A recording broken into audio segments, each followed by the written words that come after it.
The auctioneer's hammer fell with a sound that reminded Vesper Lomax of a door being locked from the outside. 11, the man with the brass badge and moth-bitten scarf said. Sold for $11, and God help you if you're buying. For the bricks. Jasper Bell, whose shoulders were 2 sizes too big for his jacket, puffed out a laugh that didn't reach his eyes. Not for bricks, he said. For a story to tell. Vesper wrote the amount in a neat hand on the county ledger, her pen scratching against the warped surface of the courthouse steps. No one else bid on the ruin. No one else wanted the old adobe jail that squatted at the edge of San Miguel Junction, like a crouching animal. Wind scoured it, sun bleached it, stories clung to it. If neglect had a face, it was those bars, powdering under her touch. She could have walked away. She could have closed the book, torn the receipt, and kept her job. Quiet and small, the way women like her kept their lives. Precise, contained, invisible. But the jail had been calling since she set foot in town 2 months ago, with a canvas bag of surveyor sticks and a paid-up room above the mercantile. A hum behind the eyes, a pressure in the throat, the sense that something unfinished was sitting. Where the road turned to stone, Miss Lomax, Jasper's voice tried on importance and found it a size too big. Paper for the deed transfer. She looked up. He was a man who made a fortune out of stories he told about himself, always leaving out the parts that didn't shine. But he'd paid his $11, and the law required Vesper to shepherd the sale from gavel to signature to key. Inside, she said. Sheriff Pike needs to sign the witness line. The 7 men who'd come for spectacle drifted off, their whispers leaving a trail like wind-blown seed. Only one remained, a woman Vesper had seen twice at the Sunday market. She was small, with a straight back, and a face carved by weather into something wiser than years. Her hair was braided with a red string, like a prayer someone tied to remember. When their eyes met, the woman gave Vesper the brief nod of the desert, the only greeting that wastes no water. I am Alona, she said in English, careful as glass. Gaussian? Vesper Lomax, Vesper replied. You sell the willow baskets. Alona's mouth softened, the barest shadow of a smile. I weave, she said. I do not sell. Then, like the subject was a horse she did not wish to ride, she turned toward the road that stretched to the edge of sight. Do not let him. Go alone, she added without looking back. What is inside has teeth. Vesper wanted to ask what she meant. How did a building have teeth? But Jasper was already slapping dust from his jacket, impatient for his triumph. She capped her ink, slid the ledger into the canvas bag, and followed him into the courthouse, where Sheriff Ephraim Pike signed with the same lazy flourish he used to lay down cards. Pike looked like a man who believed that laws were garments that could be unbuttoned when the night got hot enough. Jail's yours, he said to Jasper, pushing the key across the scarred table. But you'll want a mason if you plan to sleep in it, or an undertaker. Jasper grinned. I plan to strip the cells and sell the bars to a railroad man. Then I plan to stand in the Silver Comet and tell everyone how I made a profit out of your mistake. Pike's smile flickered. Our mistake? The county's, Jasper said blithely, letting a piece of history rot. He held the key up like a talisman. $11, he said again, as if repeating the number made him king. Vesper slid the receipt across the table and kept her voice even. You'll sign here, Mr. Bell, he signed, the ink blotting where his hand pressed too hard. She blotted the page, sanded it, blew the dust. Routine movements steadied her. When the paper dried, she folded it, sealed it, and stamped the county crest. Then she rose, the key to the jail cool against her palm, its teeth worn smooth by decades. Of fear. Walk with me, Jasper said. And she did, because the law asked it, and because of Alona's warning lodged in Vesper's chest like a burr. The day was bright and hard. Heat made a mirage of the far mountains, lifting and dropping, them in slow breaths, A raven coasted above them, a piece of night against blistered blue. Vesper and Jasper left the sound of hammers in town and passed through the field where schoolchildren pressed their shoes into dust. The jail rose ahead, squat and sullen, its roof slouched like a drunk's hat. Sunglint flashed from its window, like a blade. Jasper eased his pace as they approached, shoulders narrowing, bravado fraying. "Heard they kept Geronimo here one night," he said. "Heard he carved a coyote into the wall with a spoon." "You heard a story," Vesper said. "He was never this far west, and the sheriff then was a man who couldn't spell coyote. He frowned, then laughed, because truth was a thing he could always step around. Well, I'll carve my name where the coyote would have been." Vesper stopped, a hand to the adobe. Heat bit her skin. Through the bars, the interior waited, hollow and somehow full. The key felt heavier as she slid it into the iron lock. It took effort to turn. Rust fought like memory. The door sighed open with a sound that lifted the hair along her arms. "Ladies first," Jasper said. And it wasn't gallantry. It was fear in a suit. Vesper stepped into the shadow. The air inside held the sour of old breath and something damp that had no right to exist in such heat. Dust lived in the light like living things. 2 cells yawned ahead, iron doors torn from their hinges long ago. A ledger lay face down on a desk, as if it had thrown itself and failed to fly. A wall bore scratches deep as claw marks. But they weren't animals. They were letters that only had the courage to begin. C. Vesper had an inventory of first impressions, trained as a surveyor, practiced as a recorder of other people's deeds. She knew how to put a space on paper with angles and numbers and words that made temporary truth. She knew this. The jail was wrong in a way that had nothing to do with plumb lines. Behind her, Jasper scuffed his boots. "Well," he said too, loudly, "it's bigger than it looked from the road. Guess we could put up a stove, a cot." He stopped. His voice tumbled to the floor, and Vesper understood before she turned why the air tasted of damp. Rope. The ropes hung from a beam between the 2 cells, crude knots swollen with work.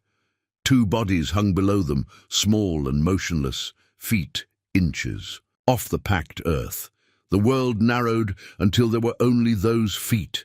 The way dust had traced a crescent where they'd kicked, the way skin had gone a color that meant a body was already slipping out of its name. Vesper didn't think. Her mind moved before she could tell it to move. She crossed the room with 3 strides, her hands grabbing at the nearest rope. "Knife," she said. Her voice sounded like someone else's, lower, scraped. "Jasper, knife." He made a sound like a man drowning. "God, Vesper, God, there, knife." He fumbled, palms slapping his pockets, and then the knife was there, his hands shaking. He pressed it into hers like a confession. Vesper cut the first. Rope hard, the girl fell into her arms, heavier than she should have been, bones dense with the body's final stubbornness. Vesper laid her on the floor and heard something that wasn't quite a sound, but made her throat cry anyway, a breath caught like a fish on a line. "Alive," she said, and the word shocked Jasper so much he said it back like a prayer. She cut the second rope. The girl who fell had a braid tied with a strip of faded calico. Her face, in half shadow, was a map of a story Vesper did not yet have the right to tell. Vesper pressed an ear to the small ribs and found a heartbeat fluttering. "Like a moth against glass. Water," she said. "From my bag. Not much, just a wet cloth." Jasper ran, feet thumping on the floor, breath ripping at his throat, because this was something he knew how to do.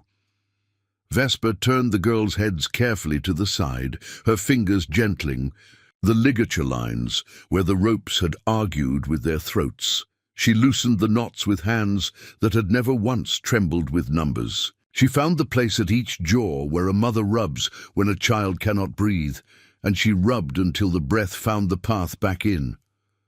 "Who did this?" Jasper whispered, voice breaking on the edges of his fear. Vesper did not answer. She did. Not know, and even if she had, the names would have only set the room on fire. Outside, wind worried the eaves. The jail made a noise, wood a murmur, or Vesper's blood in her ears. The first girl coughed, a shallow, rasping thing like a broken instrument, deciding it still knew a song. Her eyes fluttered, unfocused. She couldn't have been more than 12.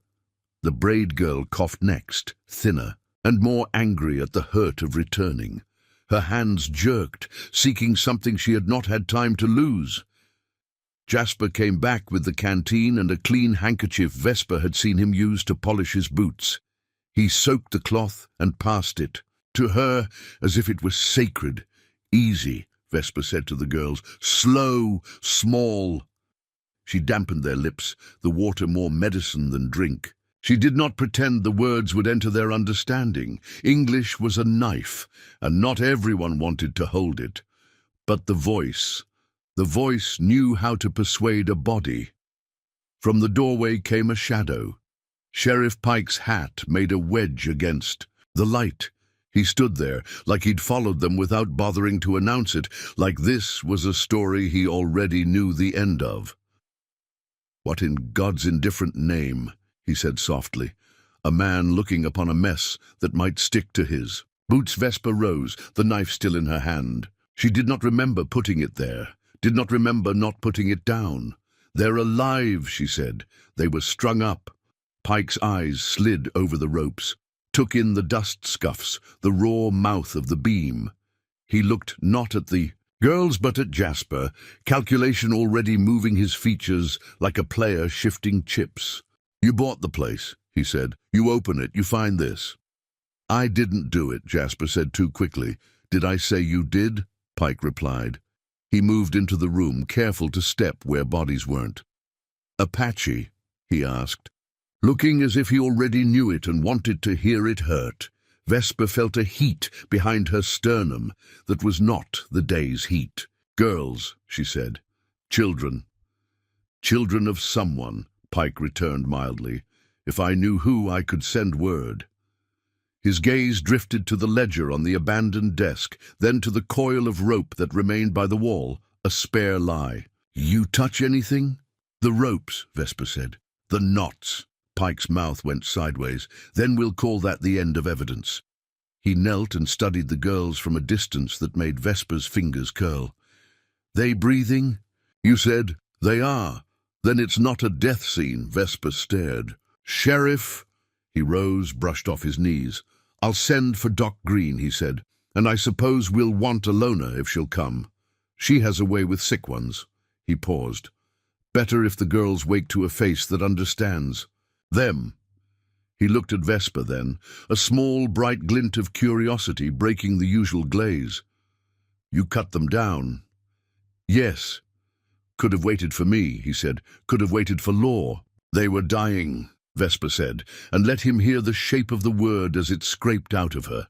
"If that offends your procedure, write me a fine." Pike considered her for a long moment, measured the steel, and probably made a notch for, "It's somewhere private." "We won't fine you," he said. "We'll put you on the list of people I expect to tell the truth when trouble knocks." He slid his hat back, scratched his temple.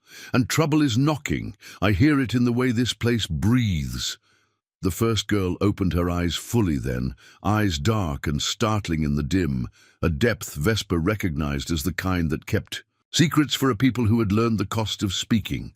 She flinched at Pike's shape and tried to turn toward Vesper instead, hands making small defensive birds in the air. "I'm here," Vesper said, and the girl stilled in that way, of children who calibrate danger faster than grown men.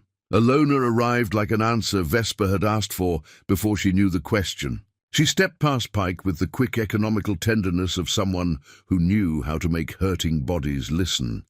"They have names," Alona said, kneeling. "Names are an anchor."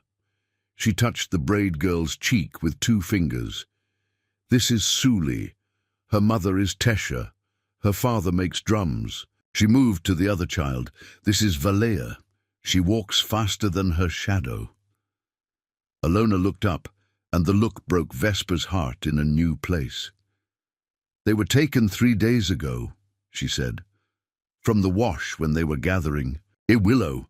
No one came to me," Pike said, and now there was an edge to his voice that might have been sadness or anger or the exhaustion of a man counting the cost of his own limits. "No one came to you," Alona replied, voice flat. "Because the last time someone came, you said, 'Bring proof,' and proof is not a thing that people who take children leave behind." Pike took the blow like a man who had expected it, but still winced. "You're not wrong," he said, "but there are laws for how a man can go after a man, and I was born into them. I did not choose them." Alona did not answer. She spoke to the girls in a language that sounded to Vesper like water running over stone. It made the room expand by an inch. Jasper had gone quiet. He had the look of a man who had moved too close to a story and burned his hands. "I don't want it," he said abruptly. "The jail?" Vesper asked, not looking up. "I don't want it," he repeated. "Not after this. I'll sell the deed back to the county." "You won't," Pike said mildly. "It doesn't work that way."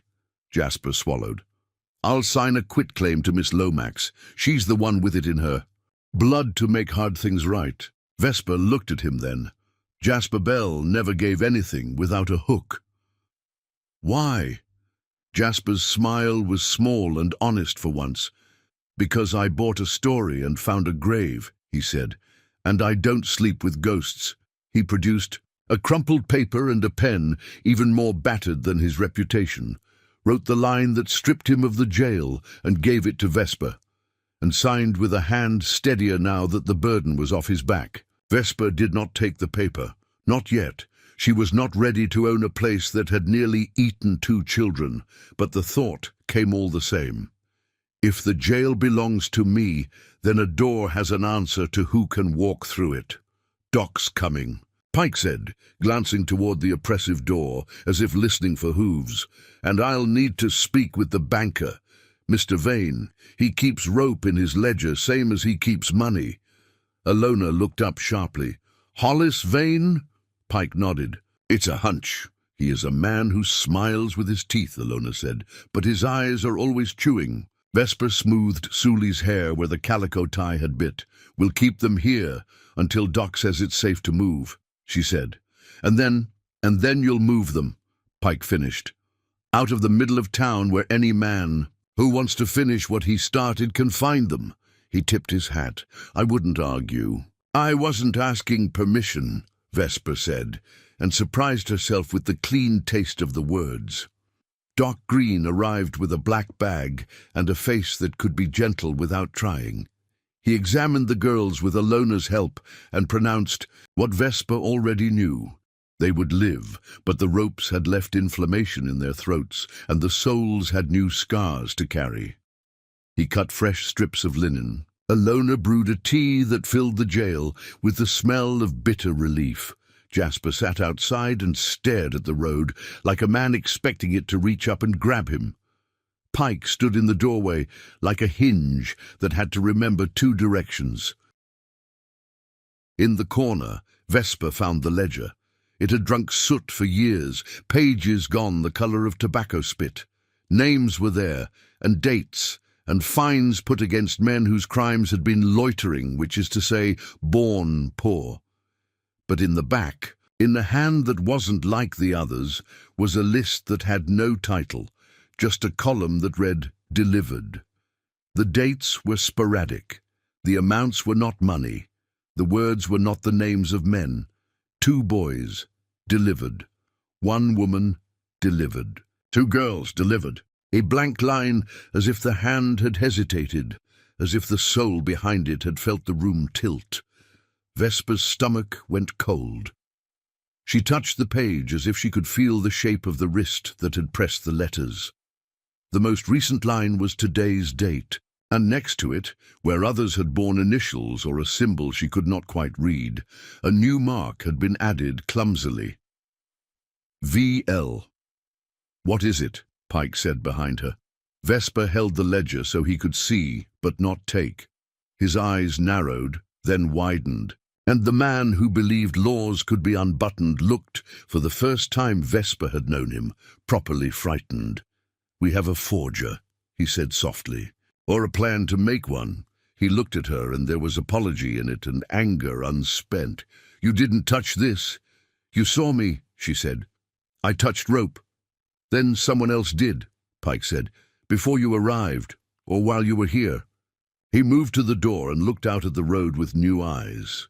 "Mr. Bell," he called, "you speak to anyone about your plans before you bid?" Jasper looked confused, scared. "Everyone knew," he said. "I lived on that story a week. You think I'd keep a joke like that to myself?" Pike swore softly. "Which means anyone with a reason to burn you, or to burn Ms. Lomax, had time to soak the wood." As if the room wanted to prove him, glass shattered. Vesper turned in. Time to see a bottle arc against the back wall. A rag trailing flame like the tail of a comet. Fire bloomed where it hit, and the room leapt toward it as if relieved to be given a simple job at last. "Burn! Get them out," Vesper said, already moving toward the flame. Fire spoke a language she understood, a geometry of fuel and breath. She grabbed the blanket off the cot and smothered the heart of it, driving the flames to the edges with quick, low arcs. Alona corralled the girls. Doc lifted Valea, who tried to fight because her body had decided it would never again leave a place, because someone said to. Pike opened the door to a night that had arrived too early. Smoke licked their throats from both directions. Another bottle whistled past his ear and exploded in the dust outside, sending up a hiss like an animal. "Stay low," Vesper coughed. She could feel her skin tightening with heat. She could feel the ledger under her arm because she had grabbed it without, allowing her hand to decide otherwise. She could feel the shape of the jail around her, how many steps to the door, how many heartbeats to the beam, how the roof would go if the fire reached the dry rafters. Silhouettes moved beyond the threshold, 3, maybe 4. Not drunks, not boys, men who walked like they had hoods even when their heads were bare. One had a scarf sky blue against the soot. Vesper's mind recorded the detail before her fear could erase it. The man with the blue scarf stepped forward, into the door's shadow. He had the posture of someone who believed the world should make itself small. In his right hand he held a length of rope he flicked as if checking for weight. He smiled as if they were at a picnic. "Evening," he said. "You found something that belongs to us." His eyes slid to the girls. They did not linger long. Predators look only as long as it takes to find the throat. Then his gaze landed on the ledger under Vesper's arm. And something else. "Doc," Pike said through his teeth. "Back room, window, now." Doc didn't argue. Alona didn't either. Vesper did not move. Neither did the man with the rope. The jail shadow made his eyes into flat coins. "You could leave," Vesper said. She did not raise her voice. She did not have to. "You could go home and let us pretend we never met." He looked entertained. "Could I?" "You could," she said, "and live with the luxury of not knowing what it feels like to be hunted by someone who won't grow tired." She shifted the ledger slightly. "Because if you don't go home, I will not grow tired. I will not run out of ink or voices to hear what ink says. I will not stop speaking names into rooms that prefer silence." His smile thinned. "I wasn't asking." Jasper, to his credit or his foolishness, stepped up next to Vesper as if he had always belonged in that space. "Boys," he said, "you have any idea who she is? She doesn't give up like decent folks." "Mr. Bell," the blue scarf man said, as if greeting a guest who had arrived with a stain on his lapel. "I took you for a man who knows when to sell a bad hand." "Sold it," Jasper said. "Quit-claimed it. It's hers." The man's gaze weighed the paper and did not care. "Names can be moved," he said. "On deeds, on pages." His chin flicked at Pike. "On headstones." Pike took a breath that looked like it hurt. "You want to try me, try me. But I'll say it plain. If you touch those girls, I will run out of patience and remember what my father taught me before they put a badge on me." Something moved behind Blue Scarf, a slighter shape, hair in a tight bun, dress clean enough to signal money. Vesper's stomach turned. She had never seen Mrs. Hollis Vane anywhere but behind the bank window at her husband's elbow, counting other people's luck with a smile that held steady through bad days. But there she was, poised just beyond the threshold, eyes sharp as a hawk's, gaze on the ledger like it was a map to her front door. "You said you wanted it neat," Blue Scarf murmured without turning. "We can tidy it later." "We tidy it now," Mrs. Vane said, and her voice was as soft as the felt the bank put beneath coins to keep them from ringing. Less rumour, less ash on the ledger. Vesper felt something cold walk up her back. "You," she said to Pike in a low voice, "told me to tell the truth when trouble knocked." "I did," he said. His jaw tightened until his molars said what he couldn't. And trouble brought a banker. Outside, the sky tilted toward evening, shadows lengthened like threats. Inside, smoke sketched calligraphy on the ceiling. The girls coughed against Alona's shawl. Doc's hand found the back window latch and worked like his fingers were learning a new language. Jasper's knife was in his palm again, trembling. "Give us the ledger," Mrs. Vane said. "And the children." "No," Vesper said. The word, landing with a weight she felt in her arches. "Then you burn," Blue Scarf replied, and his wrist twitched, and the man to his left lit another bottle. Vesper stepped forward a single, exact inch. "If you burn us," she said, "I will still write your names." She tapped the ledger with her fingers. "In here, in people's mouths, on the walls behind the bank where boys throw stones that never miss. On the door of your house with paint that the rain will carry under your bed." Mrs. Vane's lips parted, not fully, not enough to be called a flinch, but it was a crack, and Vesper saw it. "You are one woman," Mrs. Vane said. "With one voice, I have 30 ledgers, and 100 names. And I have a town that likes a story better than a ledger," Vesper said. "Start the fire, and you'll learn what story it prefers." Silence settled like gunpowder. It waited. It knew it would be necessary. The bottle lifted. Pike reached to draw. Vesper shifted to block. Doc's hand shoved the window up. Alona pushed Sully through the gap first, then Valea. Jasper Bell did something foolish and correct, and Vesper would think of it for the rest of her life. He stepped in front of the children with his chest, knife in one fist, the other fist empty, but closed like it could still hold something worth swinging. Blue Scarf smiled for the last time that day. "Bad choices," he murmured. Someone behind him shouted. A warning, a name, or a curse. Vesper didn't know which, because the sound that came next took the breath from her and pinned it to the beam, a long, slow creak above her head. She looked up. Another rope, darker from old sweat and older weather, was sliding from the beam. She thought she understood. It had been tucked, looped, knotted back on itself. It had been waiting. Its noose dropped like an exhale and settled, impossibly intimately, around Vesper's neck. Pike swore, a word the law would not print. Jasper lunged, knife flashing. Blue Scarf laughed like he'd just won a bet with a god. Mrs. Vane's face didn't change at all. The noose tightened 1 inch. The earth tilted another, and Vesper Lomax understood in a bright, precise shard of knowledge that if she lifted her chin to argue, if she moved wrong by the width of a cough, the old jail would take her name as payment for the two it had been. Denied. Before we jump back in, tell us where you're from. If this story moves you, please subscribe. Tomorrow I have a special story for you. You. The last word fell from Vesper's lips, and the jail seized it, as if language itself were a thing the building collected.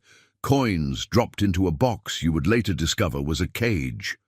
The noose tightened 1 inch, precise as a surveyor's. Pencil mark. The rough twist kissed the skin beneath her jaw. Her body knew before her mind admitted it. If she lifted her chin to argue, she would lift it into death. Don't move. She did not. She felt for the weight of her own breath, measured it against the rope's bite, learned its boundaries the way she taught herself river lay and wind shift. The knot felt old but freshly handled. It had been set to slip with any suddenness. It wanted her impatience.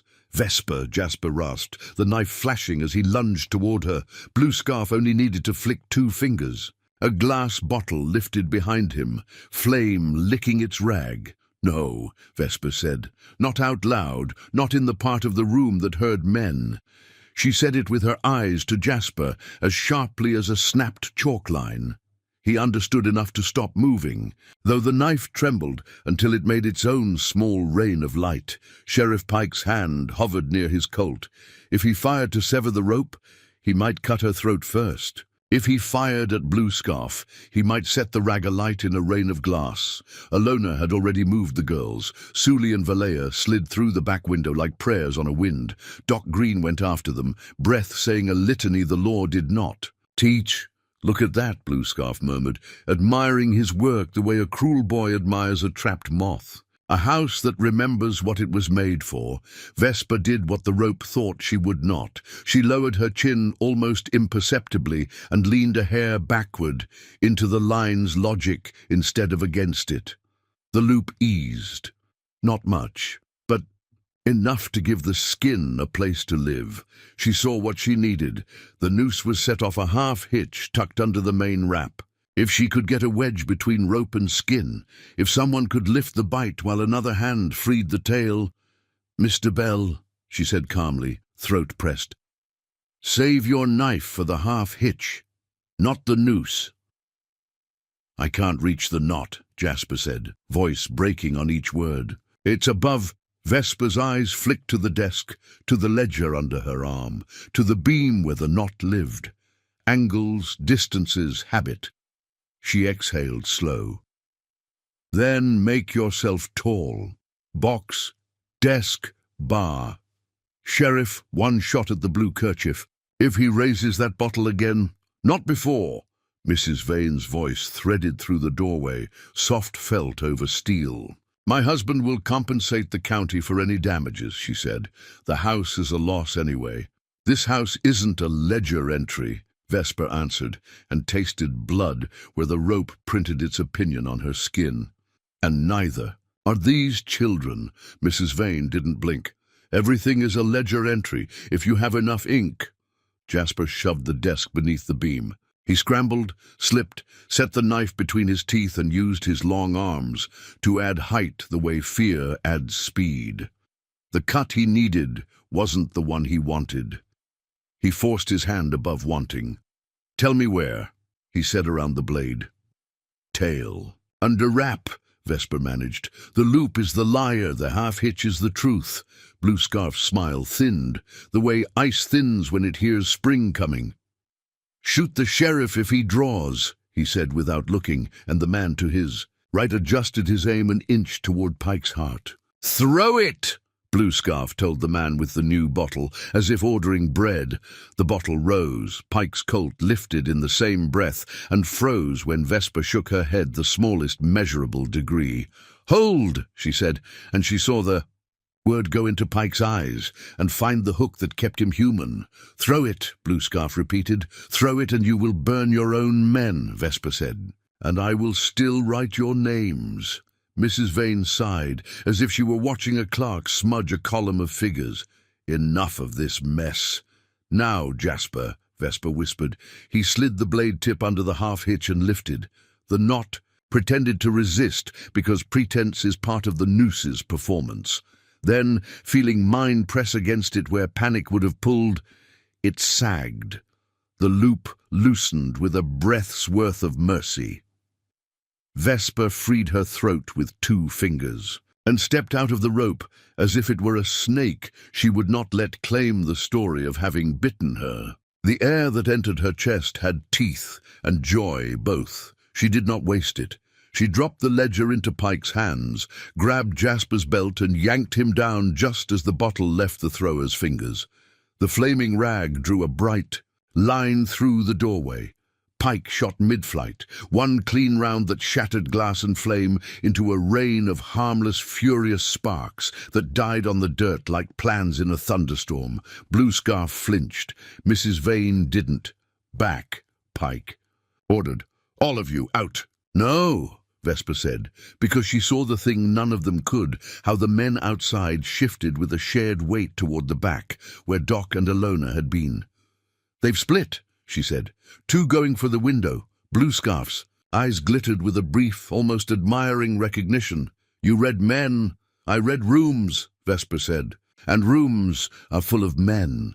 She moved first. The world narrowed to footfalls and place. She hit the back room as a shadow crossed the window and a hand hooked the sill. Vesper slammed the sash down on Knuckles and heard a curse so clean it could have been cut from polished wood. A second man tried to claw through. Alona met him with a length of stove wood swung like a straight line through the air. Bone met will and lost. Pike nodded once. The nod had in it the trust he'd offered earlier in a different tense. I'll find you in an hour, he said. If I bring anyone, it'll be the kind who will bleed when they should. You'll bring no one, Alona said from within the ice house before the door closed entirely. Bring only your own bones. We have more bones than faith. Pike accepted the sentence like a man told a weather report. An hour, he repeated to Vesper. Don't strike a light. He went. Night closed. In the ice house, the air stroked Vesper's bruised neck with cold fingers that made a promise out of the new pain. You are still here. They settled on crates and old blankets and a rug that had seen too many feet to remain proud. Sully slept with her hand on Valea's wrist, as if they were a single instrument that could only play the tune of living if both parts pressed the string. Alona sat between them like a wall and a window both. Doc lit a lantern and hooded it. So, it was only a pocket of light, the way some people keep love. Let me see, he said, and Vesper let him. He cleaned the rope's kiss and shook his head at the way luck sometimes wears the face of knowledge. Do you want laudanum? He asked. I want names, Vesper said. He nodded. The questions that make a person who they are sit so close to their pain, you can dress either wound with the same cloth. The ledger lay on her knees like a cat that had decided to be tamed and then remembered claws. Vesper opened it to the back, where the untitled list started, and the cold air pressed the pages flat like a new sheriff putting an old lie under a clean hand. Delivered, she read. The ink was a dark that had dried slow. It held small tremors, not a practiced clerk's hand. A copyist, a man who wrote in barns, in shadows, beside the word, 2 boys, then a date, then initials, HV. She did not need anyone to tell her what HV could stand for. The page had the smell of bank vaults and men who wore the same tie on Sundays they wore, on days they made the worst choices. What is that mark? Doc asked, pointing to a symbol to the right of the initials. A circle with a notch. I've seen it on freight crates, in the rail yard. Alona leaned in. I have seen it on fences, she said, when cattle are not cattle anymore, but belong to someone who thinks everything eats grass. A brand. Vesper traced it with her finger and felt the way her mind stored the shape. 2 girls delivered the most recent line. Today's date. The brand and... There it sat like a nail someone had put in the wrong board. VL. Someone meant to make it true, Vesper said quietly. They meant to make a record that put the weight on me. They planned a paper to fit the rope. You wear the county's ink, Doc said, and his voice held neither blame nor comfort. It makes you a good scaffold for someone else's. Lie. Then we make a truer paper, Vesper said. She took out her own book, the small one she used to notice things other people told themselves were not worth noticing. She began to copy. Not the words alone, but the hands, the tremor in the downstroke, the pride in the flourish, the pauses at the ends of lines where a man chose his next cowardice. She copied the brand with the notch and added a small dot only. She would see. She copied the dates and circled the missing ones. "Look," Jasper whispered, pointing. "Here, there's a pattern." He had settled cross-legged, his bravado sanded down by the evening into something like use. Every delivered line sits 3 or 4 days after a freight train arrives from the east. Doc nodded slowly. "The rail puts down good men, and bad men both, gives both a place to stand. And when the train leaves," Vesper said, "it does not leave empty." "2 girls," Alona said, voice the part of a winter river that still runs beneath ice. "3 days ago 2 girls were taken. The train left yesterday." She tapped a blank line. "But this says delivered today." "Not delivered," Vesper said. "Interrupted." She set the ledger flat and let the cold eat some of the heat. In her blood. Blue Scarf wanted to tidy the page. He couldn't tidy living children. He tried to tidy us instead. Suli moaned in sleep. Valea moved her hand to Suli's hair without waking. Alona's eyes softened and hardened in the same breath. She looked at Vesper. "What do you require of me?" Vesper met her gaze.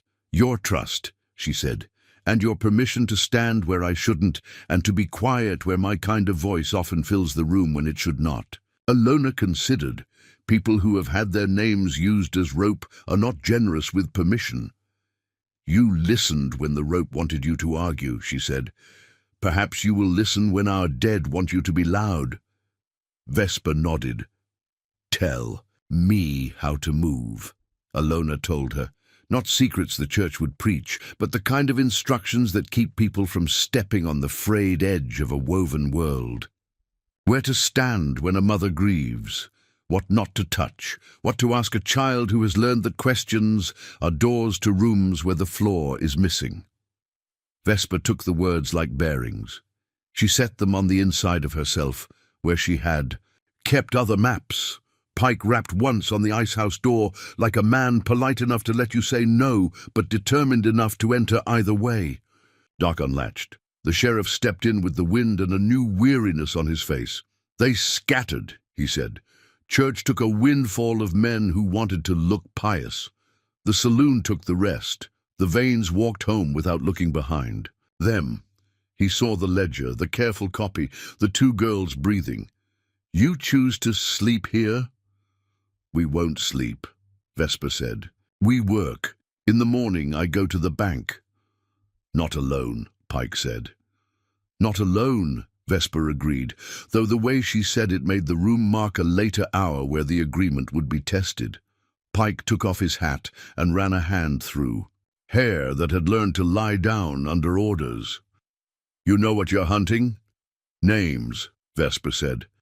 "But I'll take a door that opens when I push it."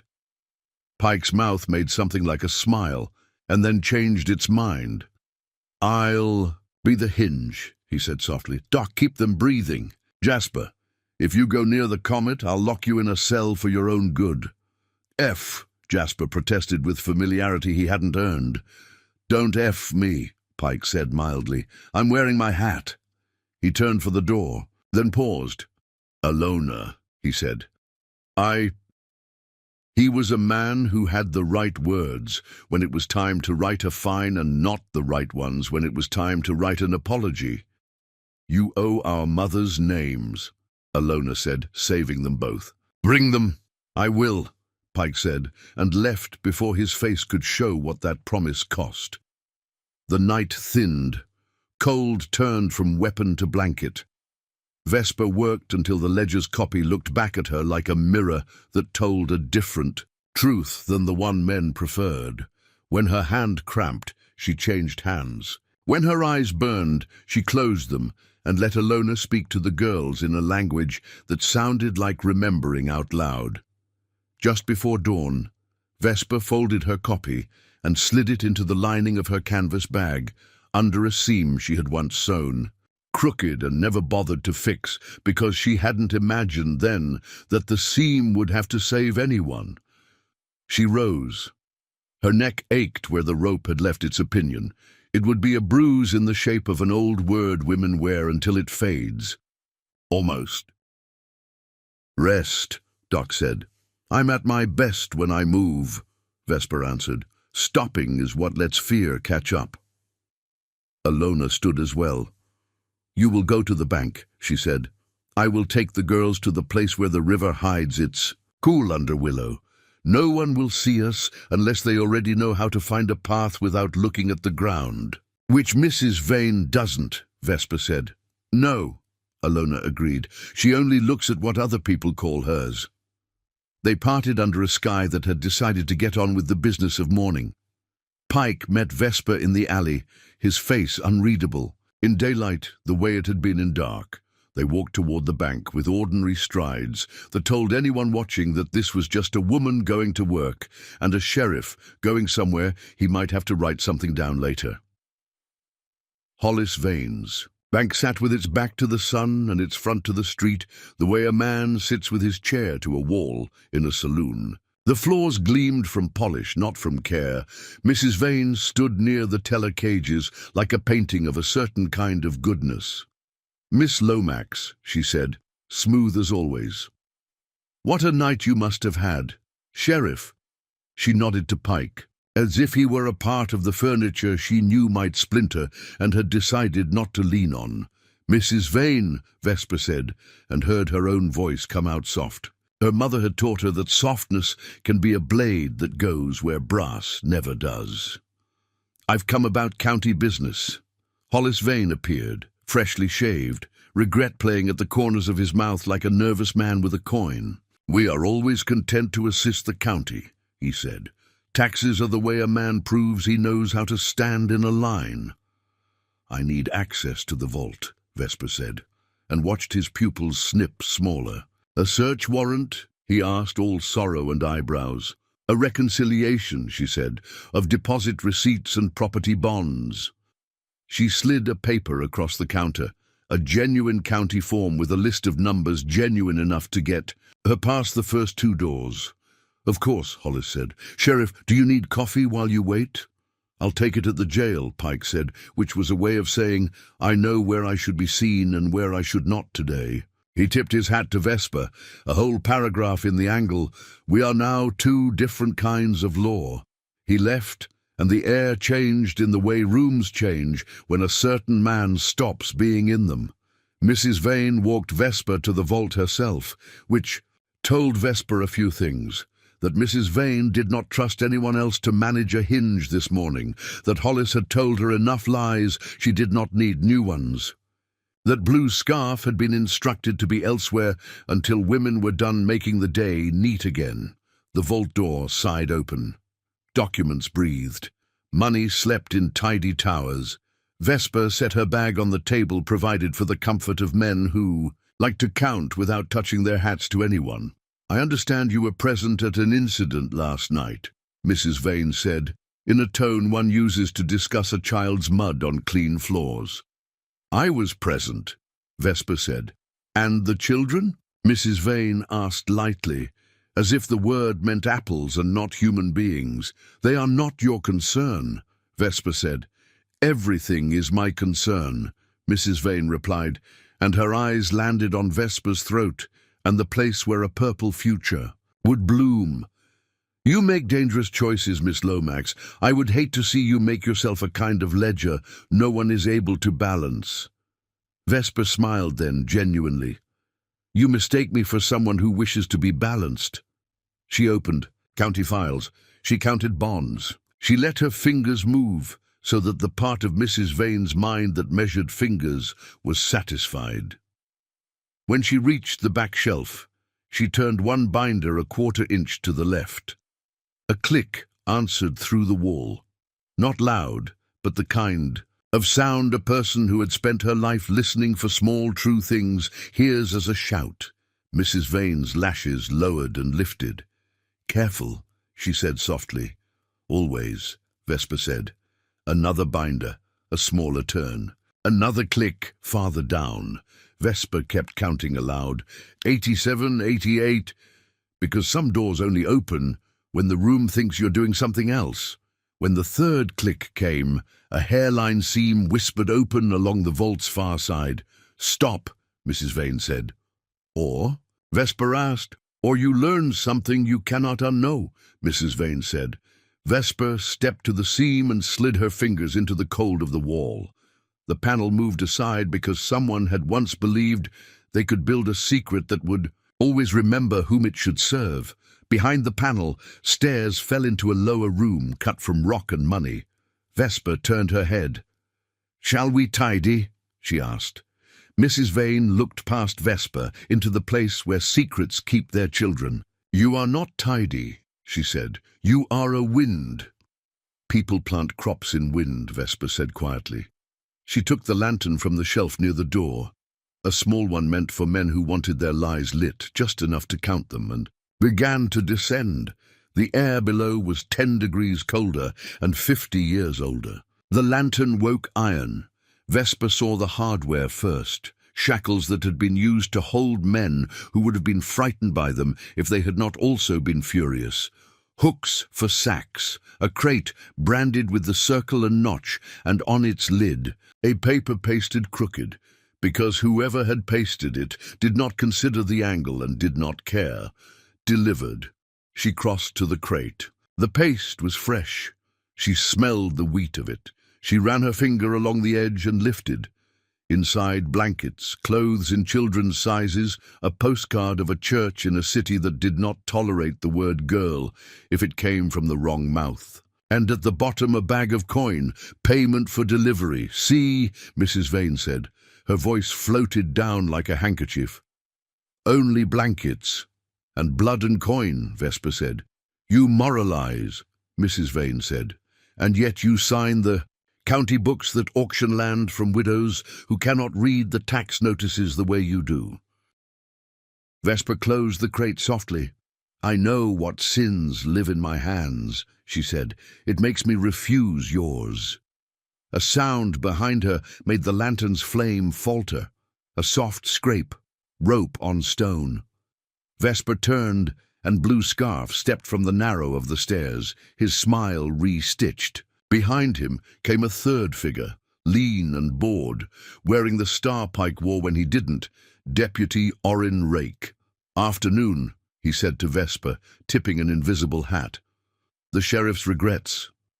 Vesper felt everything in her rearrange. "Some betrayals you store in a place you think you will never have to touch." "You," she said to Mrs. Vane, without taking her eyes from the men. "You collect stars along with rope." "I collect obedient men," Mrs. Vane said. "Stars are decoration." Blue Scarf moved 2 steps down. The deputy never took his hand off his gun. "Hate to do business underground," Blue Scarf said, eyeing the lantern. "But the weather up top didn't suit me." "Where is Jasper?" Vesper asked, and watched the flicker she had hoped would be there. Blue Scarf's grin warmed an inch. Mrs. Vane replied because women like her hate inefficiency. "In the coachyard, in the old stables. Consider him an invoice."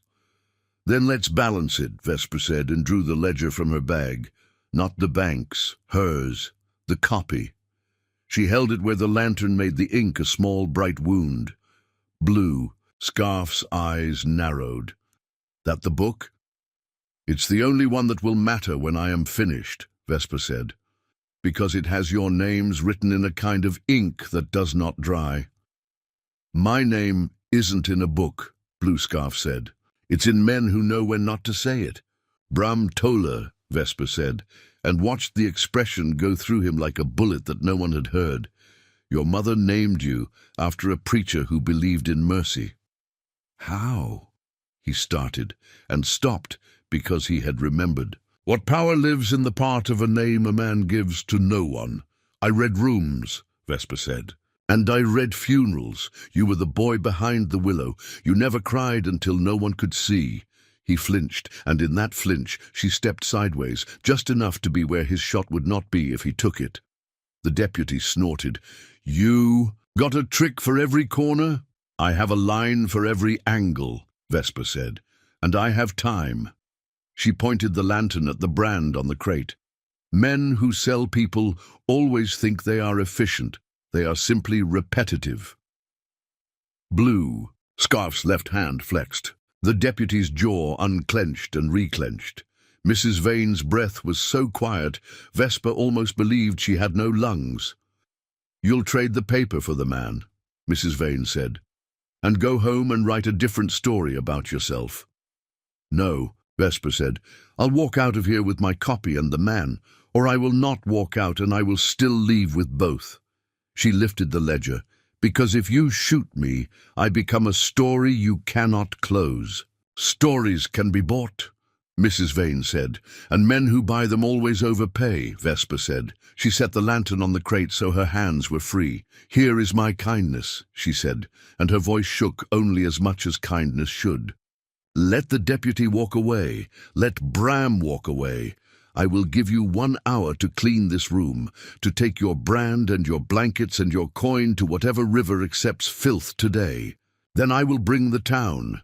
We will look at the clean. We will still see the stain, but some men will be spared a rope if they choose it." Mrs. Vane studied her like a problem with too many variables. "You'll keep the girls?" she asked, as if she were negotiating curtains. "They will keep themselves," Vesper said, and her throat burned at the truth of it. "And I will stand where the wind can see me if anyone tries to move them again." Blue Scarf laughed once, short and unwilling. "You are either the bravest woman I've met or the loudest fool." "Sometimes it's the same tool, used better," Vesper said. The deputy's gaze slid to Mrs. Vane. He was not stupid. He was simply bought. He saw the math and did not like the sum. "We don't need the sheriff's office to get messy," he said. "Let her take the loud and walk." Mrs. Vane's face did not move. "Kill the light," she said softly. Blue Scarf flicked 2 fingers. The deputy pinched the lantern, and darkness was a door that swung toward them. Vesper moved when she felt the flame go, not away, toward. She knew where the crate was and where the brand sat and where the deputy's knee had creaked 1 step above. She threw the ledger, not at a man, at the wall, at the hinge where the seam waited like a mouth. Paper hit stone. The small dot she had added to the brand on her copy caught for the heartbeat she needed. "Now," she said, not to anyone in the room, but to the part of herself that had never stopped believing rooms could be taught to open, and the wall did. What the book told it. The seam closed, quick and apologetic, with Blue Scarf on her side of the dark, and the deputy on the stairs. The lantern sizzled out under his hand, and left them in a pit that smelled like iron and women's absence. Blue Scarf swore in a voice that sounded like a man carving his own name off his chest. He lunged for where he guessed Vesper stood. She slid left. He hit iron. Shackles knocked a bell from the air. "Bram," she said softly, and heard him freeze under the weight of a childhood he would claim he had lost. "Don't let her write your last line." Above them the deputy hammered, on the seam with the butt of his revolver. "Open up," he shouted. "Open the damn—" Mrs. Vane's voice came down like clean cold water. "Orrin," she said, "go to the coachyard. Kill the man. Bring me the woman's bag." Vesper's stomach dropped and caught on a nail. Jasper. Blue Scarf's breath changed. He did not love her persuasion. He did not love Mrs. Vane's. He loved the idea that a man could choose which voice would own him. He hesitated. "Bram," Vesper said again, and put her palm out into the dark, where she knew his shoulder would be if he did not step away. "If you help me walk out, I will say your name as if it matters. If you don't, I will still say it, but it will be in rooms you cannot enter without your rope." He made a sound that wasn't laughter, wasn't a sob. "You talk like the old women," he said, "the ones with baskets, the ones who look at the ground and see the sky." "I listened to them," Vesper said. He moved, not toward her, toward the wall. She heard metal find metal, the little code of clicks only a man who had stood in this room with Mrs. Vane would know. The seam opened a hand's width. The deputy cursed. The seam closed again, opened wider, closed, opened. Above, feet thundered, the deputy running, obeying. A door slammed far away, the coachyard waking the part of the morning where good decisions die quickly. "Go," Bramtola said roughly. "You've got a half-minute before the upstairs remembers how to think." "Come with me," Vesper said. "I'll burn later," he said. "Men like me don't get to walk out with the wind." "You could," she said, "because even if it was a lie, it was one a man should hear once." He made a sound that might have been a thank you in a language he no longer spoke. The seam moved wide enough for a woman with a ledger and a bruise to pass. Vesper went. She didn't run. Running makes noise the room remembers. She moved like a line drawn with proper weight. She reached the top of the stairs. Mrs. Vane stood in the vault doorway, her face made of math. "You won't make it," Mrs. Vane said. "Watch me," Vesper said. She stepped past the telecages and into the clean of morning. The street opened like a question. She looked left and saw the coachyard's low roofs and the horse that had been fed too much and the rope burn on the post. She looked right and saw Pike walking like a man who had decided to be where the bullets thought he would not. He saw her, and his body changed its plan without speeding. "Coachyard," she said when his shoulder was near her ear. "I heard," he said, because of course he had. They did not run. They were running. The town watched. Some faces eager for stories, some faces tired of them, some faces closing shutters because grief is a draught that makes the baby cough. The coachyard smelled of hay and old apology. The stable doors were ajar. Flies wrote there, noisy commas in the light. In the dark aisle, Jasper Bell's shape hung from a beam, hands above his head, feet barely touching. His face was the color of men who thought they were jokes and discovered they were the portion of a story where the laughter stops. "Hold," Pike said, "because men with hero in their blood go too fast and break the one thing they were hurrying to save." He took 2 strides and slid his shoulder under Jasper's ribs, lifting an inch, giving breath a purchase. Vesper climbed the stall wall like a ladder and found the knot where a lazy man ties rope when he believes no one will come who can read it. She cut once, twice. The line fell. Jasper sagged onto Pike, sobbing and cursing and laughing, some strangled. "Who brayed of all 3? We were just even," he said hoarsely to Vesper as she dropped to the straw. "You and me, don't you dare make me owe you twice." "You owe the girls," Vesper said. "Pay them by living long enough to be useful." Pike set Jasper on an upturned barrel. He scanned the shadows. "Where's Rake?" "Coming here. To make you clean up your own deputy," Vesper said. "Mrs. Vane wants 2 bodies in my bag." Pike's jaw clenched so hard a tooth might have cracked. "Not today," he said. "Today I remind myself why my father taught me to spit only when the wind is at my back." They moved Jasper toward the door. Outside, hooves hammered, the deputy's roan in a hurry that had nothing in it of duty. Pike drew and stood where the aisle narrowed to a choke. The roan blew, slid, stopped. The deputy's outline filled the doorway like a bar across it. "Orrin," Pike said, and the years in his voice made the name a weight. "Don't." "Step aside, Sheriff," the deputy said. "I got orders." "You forgot whose," Pike answered. "It's all the same ink," Rake said. "Not anymore," Pike said. Vesper saw the moment when men decide which kind of dead they'd prefer to be if dying is the price. Rake lifted his gun. Pike didn't. He spoke a word no one else in the room had heard from him, a word with a history none of them would ever read. "Son." Orrin Rake hesitated with the gun halfway between murder and shame. Jasper groaned. Vesper put her hand flat on the stable wall. She felt the sore kerfs, the places where boys carved initials between chores. She felt the rope burns from years. When horses were made to learn patience the hard way, she felt the room say it, put it down, she said softly. "And I will not write your name on a page that can't be burned." He closed his eyes. The gun dropped an inch, then 2. He opened his eyes again, and Vesper saw what wore him. debt, cowardice, the belief that men like him cannot climb out of holes because climbing would mean other men see them attempt it. He lifted the gun again.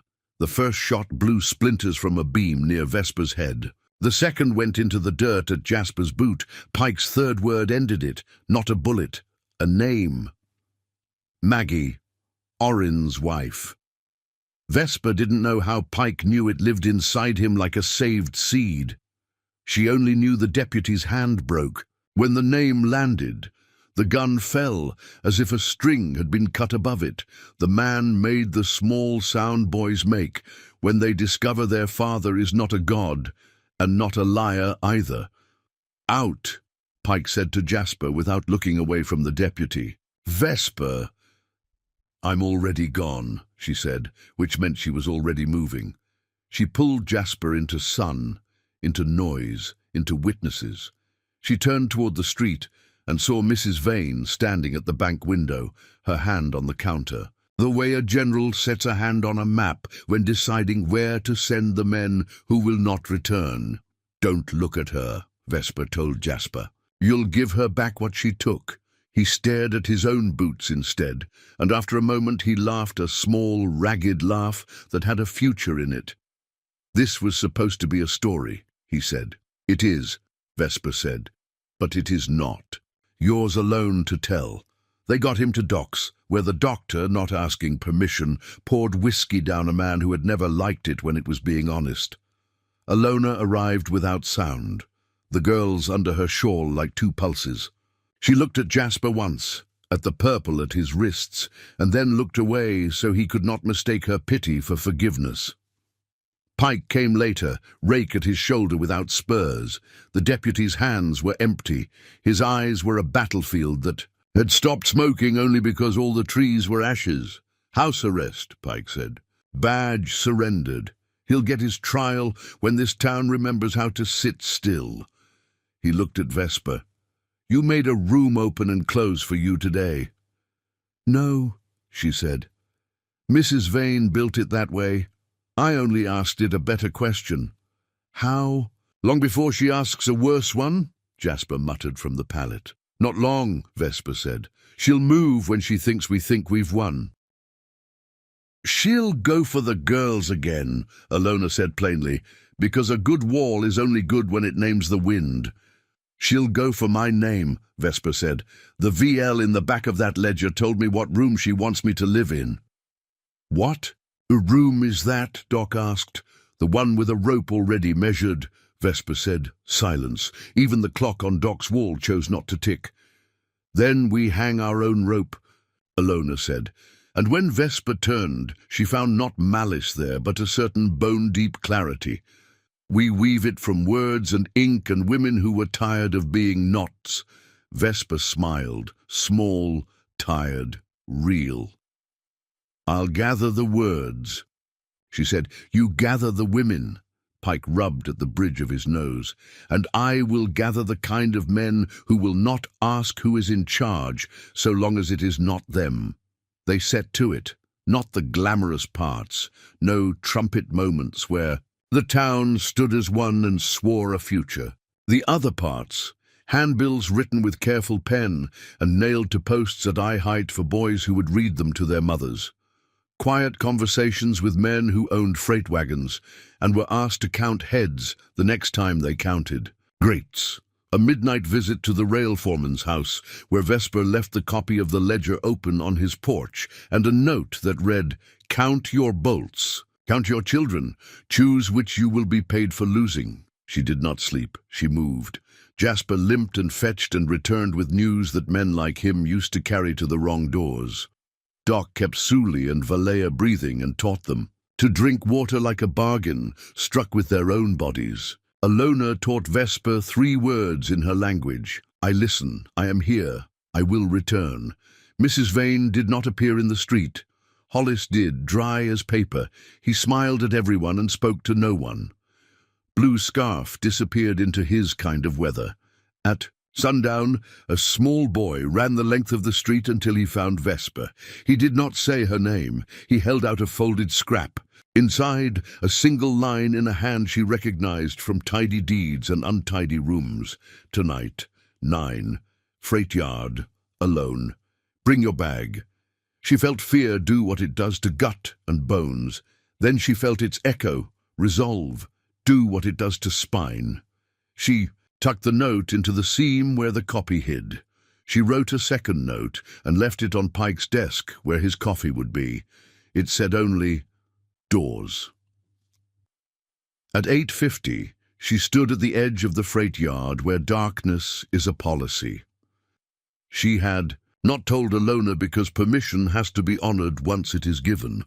She had not told Jasper because men like him mistake being told with being invited. She had told Pike in a way that let him decide which door he wanted to be for her tonight. The yard breathed creosote and quiet menace. A single lantern burned near the far end of the platform. Vesper walked toward it with her bag on her shoulder, and the bruise on her throat uncovered, so the night could see itself in it. Mrs. Vane stepped from a pocket of shadow, as if she had been sewn there. Behind her, farther back, the lantern woke the outline of a man whose boots were not new and not poor. Bram Toller. He did not step into the light. You came, Mrs. Vane said, as if that had been the more astonishing outcome. You asked, Vesper said.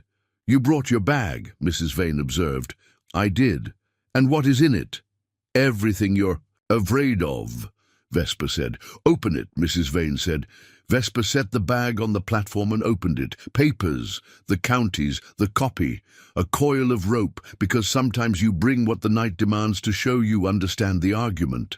Mrs. Vane's mouth tilted a fraction at the rope, as if amused by a student who'd done the extra problem after class. Where is Mr. Bell?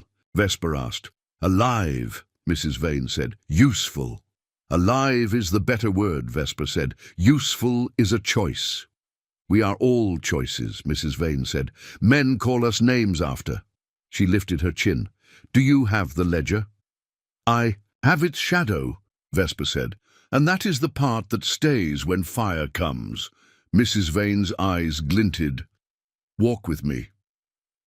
She turned down the platform toward a boxcar whose door was a black mouth in a red side. Vesper followed. Bram Toller remained where he was, his face a story with the pages glued together. Inside the boxcar, lanterns hung at intervals like cautious stars. On the floor, 3 crates with the brand, circle and notch. A 4th open with blankets. And in the far corner, something that looked like a piece of furniture until the eye understood it had been made to fit people. A cage, cleverly disguised to stack as cargo. Efficient, Vesper said, and heard how the word broke in her throat. Gravity, Mrs. Vane replied. We move what the world pays to have moved. Not tonight, Vesper said. Tonight we balance. Debts, Mrs. Vane said calmly. The book for the boy, your silence for my time. Silence is a currency I don't have, Vesper said. Then I will teach you to borrow it, Mrs. Vane said, and lifted a hand. The floor moved. Vesper had registered the seam as soon as she stepped in. She had walked around it. She had noted the counterweights, the inaudible little complaint pulleys make when they are asked to be patient. She had decided the night would not be cruder than the day's vault. She had been wrong. A panel dropped out from under her with a clean, oiled certainty. The world became a narrowness. She fell. Her hands went for the bag and the ledger and found both. But gravity kept its promise and took all 3 the way it takes breath from a noose. She hit not dirt, but canvas strung too tight. It gave and held, a cruel kindness that left her whole. And trapped, above, Mrs. Vane's silhouette leaned into the rectangle of light. You always wanted a tidy story, Mrs. Vane said gently. Consider how neat this ending could be. Vesper tried to roll. The canvas refused the verb. She clutched her bag to her chest because sometimes holding paper makes your hands remember what they were for. She looked up. Bram Toller's shadow crossed the opening. He did not look down. Close it, Mrs. Vane said. A sliding door whispered. Darkness fell like a gavel. The canvas swayed once, twice, as the mechanism ratcheted. Somewhere near her right hand, a pulley squealed, old grease, complaining about new sin. The boxcar's floor above her hummed with a low intention. Vesper pressed her mouth to the inside of her forearm, so she would not waste her breath on a sound fear wanted from her. She turned her head to the side so air could find place. In the dark, her fingers found a small strip of cloth tucked where her collarbone met her resolve, the faded calico she had removed from Sully's braid and hidden in her bag like a promise. She wedged it between her throat and the canvas edge and felt, with a clarity that hurt, the exact moment when a thin thing in the right place keeps a small life from becoming a ledger entry. "Doors," she whispered into the black. The mechanism clicked again above. Something heavy rolled toward the opening. A quiet, careful hand slid a bolt, and the canvas trembled as the whole trap began to lower into a deeper dark Vesper hadn't known the yard possessed. Possessed. The cable's hush was the quiet of a knife being drawn somewhere you couldn't see. The canvas sagged and held and sagged again, a measured descent controlled by men who liked their endings clean. Vesper pressed her mouth to the faded strip of calico, the fabric wedged between her throat and the edge, and felt how something small kept a life from fraying all the way through. Count, not prayers, measurements. The drop was one arm span. Pause, then another. A ratchet sighed. A pulley complained. The machine was old enough to have habits and knew enough to obey. She mapped the sound, the interval, the time between. 3 beats of a heart working too hard, then the click. Above her, boards whispered, a shift of weight as someone's boot tested the seam. She pictured Mrs. Vane's posture, the way control, made her spine into a rule. She pictured Bram Toller's shadow, the way men who choose not to look harder than anyone. At the next pause, she slid her fingers along the canvas edge until she found the line of cords that strained to keep. It taut. She had brought rope, a coil looped at the bottom of her bag as a talisman against the way nights demand proof. She eased it free and felt the roughness wake the skin it touched. She tied a bight around the nearest cord and fed the line back into her bag so the knot wouldn't announce itself to anyone listening through their feet. 2 more drops. The air went from creosote to cool earth to a damp that reminded her of a well she'd once leaned over as a child and seen her own face go wavery enough to suggest it could leave if the water asked. Now, Mrs. Vane's voice floated from above, softened by wood into something almost kind. Leave it, leave it. The phrase rang with more than mechanics. Vesper tightened her grip on the bag and counted the next interval. On the 3rd click, she jerked her wrist hard. The looped rope cinched down on the canvas cord. The next ratchet caught against the knot she had made, stalling half a second. Not enough to save a life, enough to change the shape of it. The drop resumed. She breathed with it. The calico drank sweat and turned it into stubborn. Her neck burned where the earlier noose had written its letter. The ache kept her in the room, where pain is a mentor and not a jailer. The floor under her was no longer floor. The canvas gave way to a shallow cradle of iron spars, a nest meant to lower clean cargo into a lower mouth. The air grew tighter, stone moved closer. The boxcar above her became a lid that knew its job too well. Her hand found the ledger's spine, paper against palm. She could burn it, she could wedge it, she could use it for what paper is for when. Men try to make it into a weapon, a map. She slid it under her shirt, against the bruised place, and felt the cool, stiff reassurance of something that had not yet betrayed her. Below, the dark gathered itself. A smell rose, river far under the town's sleep, moving where the arroyo's bones met a culvert the railmen had laid and the banker had paid for. If they drowned her, it would be an account settled without ash. The county would find a woman who had slipped. The ledger would be missing. The story would be tidy. Doors. she whispered again, to remind the world of its obligations. The cradle hit a stop. The jolt went through her like a sentence ending where she'd hoped for a comma. Then the iron sighed, and the whole contrivance began to tilt. They meant to flip her into the culvert and let current do the arithmetic. Vesper moved before gravity could act like a clerk. She tucked her legs, rolled and jammed her shoulder against the spar where she'd tied her knot. The rope held an instant and screamed. The canvas belled. The cradle shuddered and caught. A loose bolt rattled and fell into forever. Above, someone swore, in Bram's voice or a voice like it, a man surprised that something he'd used to do harm had remembered a different purpose. Another click. The tilt increased. Water murmured, a banked thing being consulted. Vesper wedged her bag against the spar and fed the coil of rope through the gap to the culvert wall. She couldn't see it. She didn't need to. Stone this old is honest about where it lets you grip. Her line kissed rock and slid until it found a seam. She felt the cord's tone change, like a violin string drawn just to pitch. She braced her feet and pulled. The cradle's tilt stopped 1 degree shy of confession. "Cut it," Mrs. Vane said above. No patience wasted on men who hesitated. Steel made a single bright sound against the line she had tied. Vesper let go before the jolt could tear her shoulder. The cradle flipped, she dropped. Cold took everything not nailed to bone. Her breath vanished and then found its way back, meaner. She hit current and went under and came up with the bag still on her because she had sewn its strap through the seam of her coat years ago.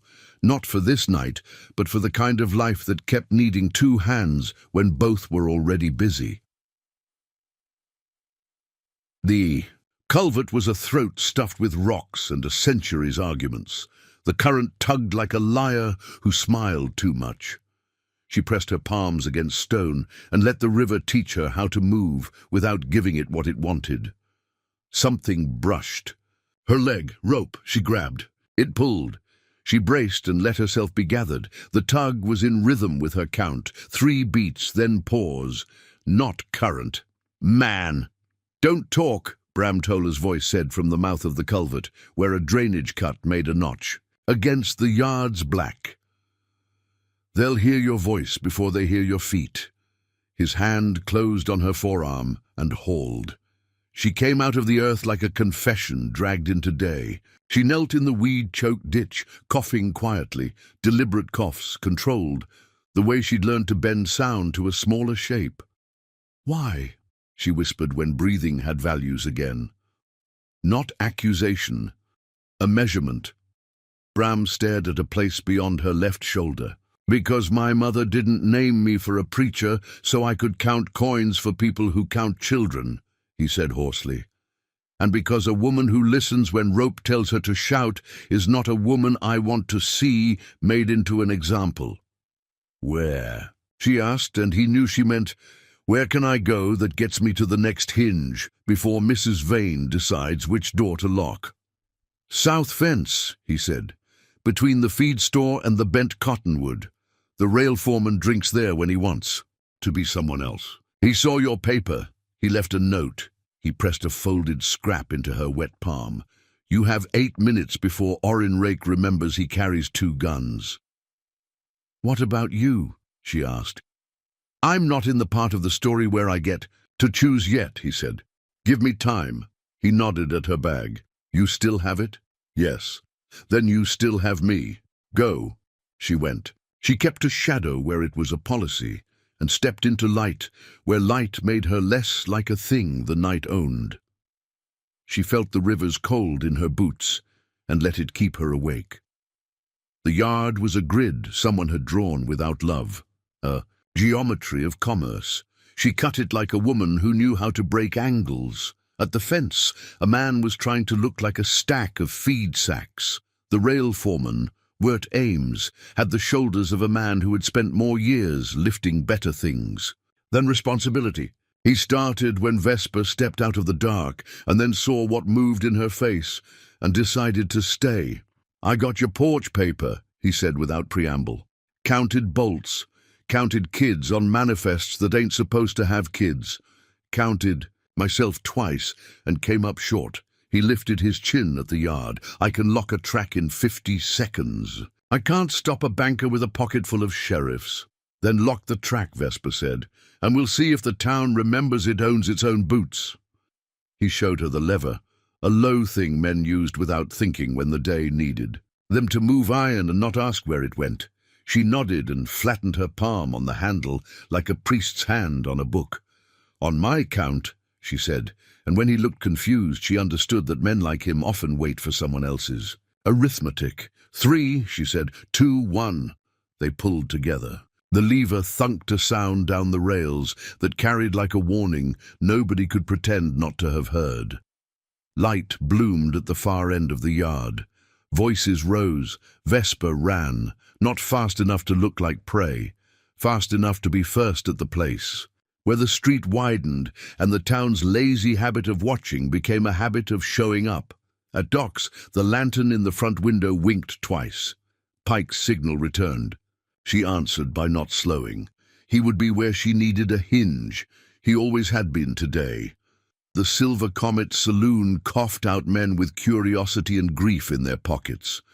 The church's door opened despite what Alona had said earlier, because even people tired of a book will sometimes open it to the page where their name might be. Vesper reached the square and climbed the steps of the courthouse, because sometimes elevation is the only grammar a crowd will accept. "Listen," she said, and her voice was the size of the bruise on her throat, which is to say, larger than it had been the day before. "Not to me, to what is happening to you." Faces tipped up. Sheriff Pike moved through them like a word that makes sense of a sentence halfway through. He took position at the bottom of the steps without looking back at her, because we are at our best when we play our positions without asking what applause is worth. "Hollis Vane," Vesper said, pitching the name like a stone at a still pond. "Come to the steps of the house where you sign other people's lives into smaller shapes." Hollis Vane stepped from the bank's shadow with manners on. Mrs. Vane did not. She watched from the window, where glass keeps a woman from having to clean the blood off her own steps. "You accuse?" Hollis said, sadness practiced. "Names? Here, I describe," Vesper said. She held up the copy, the ink still drying in places where she had pressed too hard. "There is a ledger in your vault with a list that has no title. I copied it. Line by line, it says delivered, it means people. Murmurs, the way wind moves through mesquite. Men who had daughters put a hand to a hat brim and missed and didn't care that someone saw it. Proof," Hollis said mildly. "You put your initials beside the word," Vesper said. "You branded the crates with a circle and a notch. You built a hidden room 2 doors past your own conscience." She turned, pointed. "Wirt Ames." The rail foreman pulled his cap lower, as if humility might hide guilt, and shouldered through to the steps. "I locked your rail," he said loudly. "No more boxcars out tonight. No more anything out until you show me your manifests in daylight, with every name spelled instead of numbered." Hollis Vane spread his hands. "We ship blankets and hope to places that ask for both. You ship coin back," Vesper said, "and women forward." She let the word women ride the air. She watched it land on men who had mistaken the quiet of certain women for absence. Mrs. Vane came onto the bank porch then, the light behind her making a kind of halo men would later remember when they told themselves a story about being fooled. "This is untidy," she said. "Sheriff, disperse your crowd. People are saying words they will not know how to swallow." Pike didn't look up. "People learn to chew," he said. "They'll manage." Deputy Orrin Rake pushed through the edge, hat in hands. His face had done an hour's worth of living in 40 minutes. He looked at the steps, at Vesper, at the bank. He chose. He stood where he had to live with his choice. "I took orders." "From Mrs. Vane," he said, and it was like a slat coming off a fence to let a field breathe. "She paid me to take my orders where my badge couldn't be seen. I did wrong." He swallowed. "I can tell you where the room is. I can open it." Hollis Vane's sorrow thinned. "He is a bitter man," he said. "Dismissed today for une cause." "No," Pike said, quiet and hard. "Dismissed today because he remembered his wife's name." Vesper held up the ledger so the wind could smell the ink. "Mrs. Vane," she said, "come stand on the steps of a building you do not own, and tell the town why your ledgers have more rope in them than numbers." Mrs. Vane descended 2 steps, the better to be seen deciding. She wore calm like a veil, and scorn like jewelry. "I keep the promises men pay me to keep," she said. "If a tribe does not raise a girl to cherish the things men cherish, those men send her where she will be taught. If a husband cannot control his household, he sells what he cannot keep." She let the words fall with the same care she gave coins. "The world runs on gravity." "And you run the world," Vesper said. Mrs. Vane glanced at the bruise on Vesper's throat, and her smile did something almost unforgivable. It pitied. "Some of us keep it from breaking," she said softly. Alona stepped to the front like a blade slid onto a tablecloth. She did not look up at the bank porch. She looked at the people. "When they hanged our girls," she said, not loudly, but the word "our" moved the whole square forward a shoe width. "They were not teaching. They were buying fear. This is what men do who forgot what the wind is for." She reached back, and Suli and Valea stepped up by her knees, small and alive, their throats wrapped with linen, their eyes steady as dusk. A sound moved through the crowd that did not belong to men alone. It belonged to houses and porches and pots, and the line where shirts dry. It belonged to the part of the town that keeps breath when law fails to. Doc Green raised his medical bag like a testament. "These children were delivered to a beam," he said. "They were cut down by a woman the county will have to start paying more than ink." Jasper Bell limped to the bottom step, his wrists purple with the math of rope and his mouth honest for once. "I bought the jail for $11 because I thought it would make a good story when I told it," he said. "Turns out the story was that I am a fool, and also that I can learn. I watched Mrs. Vane's man try to make Vesper a ledger line. I watched Vesper make a door instead." He looked at the bank porch and incredibly laughed. "You want neat? We'll give you neat, but it won't be the story you wrote." Mrs. Vane's eyes cooled. "Sheriff," she said, "arrest them for incitement." "I will," Pike said. "Tomorrow, if you're still here." He nodded at the bank. "Open your vault." "On whose authority?" Hollis asked, still pretending the papers in his drawer mattered more than the names in the square. Pike touched his badge. "On the part of the county seal that isn't for sale." Rake took a step. "I know the hinge," he said. "She clicks 3 binders to make it listen." "So I do," Mrs. Vane murmured, almost smiling. "And what if the door opens and you find blankets?"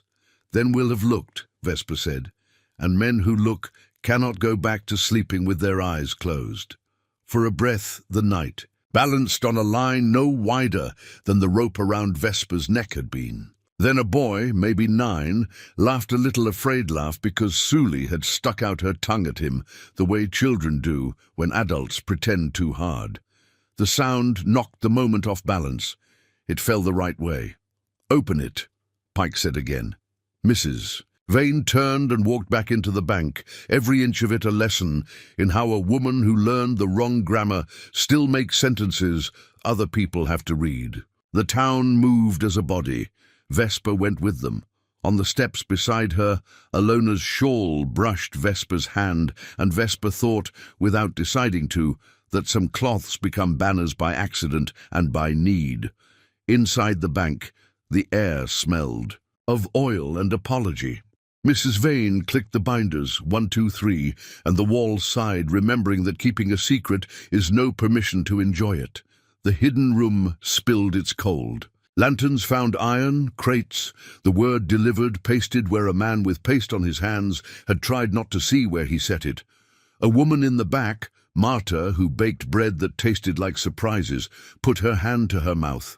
A man swore, and then put his hat against his chest because swearing near a thing like this felt like a lie inside a worse one. "Blankets," Mrs. Vane said, gesturing. Vesper went to the nearest crate. She lifted the lid the way she had before and set it aside like a gravestone tilted right. She lifted the blankets out with both hands and found, again, the bag of coin. Doc reached and took it, dumped the coins into his hat, shook it. The sound had the clatter of a church collection turned into a weapon. "Manifests," Wertheim said, looking at the crate's side, his thumb in the bran notch. "Numbers that were supposed to be names." "I told you," Mrs. Vane said. "Neat, neat, is not the same as clean," Vesper said. "Nor is loud the same as true," Mrs. Vane answered. "We have both," Vesper said, "and we have this." She lifted the copy to the light. "Your initials, your brand, your room." She turned to the people. "If we send word east, we will get a man in a long coat who carries a federal writ and asks us to wait our turn while men with money run out of time. Or we can do what the river does when it meets a rock, go around, carry what is ours without asking the rock to move." "What do you propose?" Hollis asked softly. "Hang us on the courthouse lawn."